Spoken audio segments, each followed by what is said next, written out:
I honestly feel like I'm going through like a journey of like discovering one of the best animes I've ever seen in my life. And I know some people are gonna look at that and be like, well, it's really not that deep. I just finished season 2 of Solo Leveling. And this is a show that I hadn't started watching before. I only started watching it a week ago. When it came out, I believe like at the end of 2023, I guess. I'm not really sure. The show was coming out. It was only like 12 or 13 episodes, and I was told, hey, it's good, it's action. Oh, it's like a video game. I was like, oh, they're gonna lean in too much on the video game aspect. It's gonna be weird. They're gonna try to do like some weird meta thing, and it's not gonna be cool.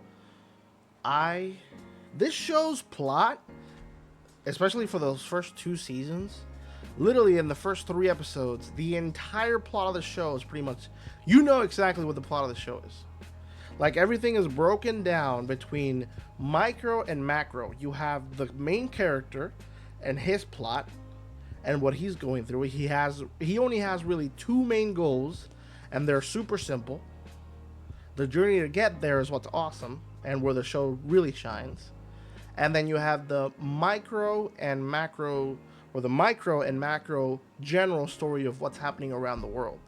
Like, what are all the characters involved are doing. And I don't want to get too much into spoiler territory because this is a very simple show. Like, again, the plot is ridiculous. When I thought about it, I was like, this is kind of like The Last of Us Part 1, where you have a very simple story, really cool characters, and things are happening. And you have a micro story within the characters and what they're going through, and the macro story, which is obviously the cure and getting the Last of Us like plot is literally, we got to get from here to here. We got to get from point A to point B. That's The Last of Us Part 1's plot. And then that plot overall has micro and macro, which the micro is getting there, and the macro is Ellie might be the cure to the cordyceps virus that's currently causing the apocalypse. So I compared it to that. I was like, everything in the show surrounding the main character and the world has a micro and macro story. Micro being whatever the characters are going through, and macro being the imminent threats that are happening in the future. I fucking love this show. This video, probably a couple minutes, is just me glazing on Solo Leveling. The animation is beautiful. The fight scenes are incredible. And I think the best part about this show, weirdly, is the pacing. I don't think I've ever seen a better paced anime. Like, every episode didn't just get better and better. Like, it was paced like so well.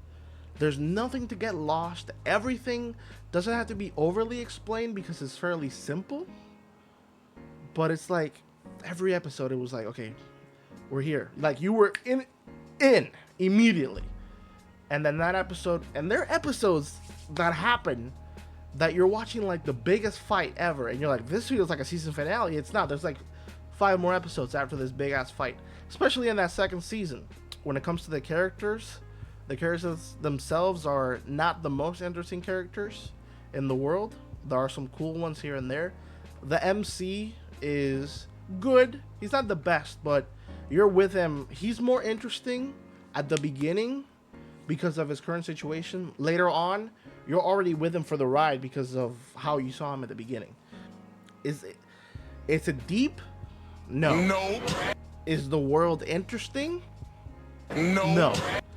Are the characters amazing? No. Nope. Does it have fucking double meaning plot holes that come on 2 seasons later like Attack on Titan? No. And after all these no's, you're probably thinking like, then what the fuck are you talking? Why are you here glazed in the show? Don't know. Truth is, it's just really good. Like, I can't even explain how great this show is. If you just want to have a good time and have a interesting concept and be like, holy crap, this is like, I was looking at the concept of the show, like what the main character is going through and his journey through the show. I was like, this is like, there's like a mystery here within the character's arc that it's not explained. You just get snippets of within like fights and different things that are happening. So that inevitably it'll be like explained more in later seasons. The manga already finished. I think it had like 170 chapters and it's done. So we'll probably get like 3 more seasons of the show and that's it.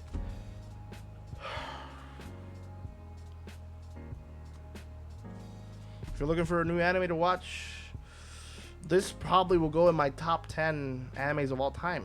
I don't like, and again, my animes on the top 10 are animes that are far more deep and interesting. And the best thing about this show is definitely the fight scenes, but the pacing is so well done. And the little video game aspect of it is like an idea that I never thought could work. Because we've seen movies and shows like do video game stuff, but the way this anime does it, or the manga did it, I haven't read the manga so I don't know, is absolutely incredible. 10 out of 10. Both seasons are 10 out of 10.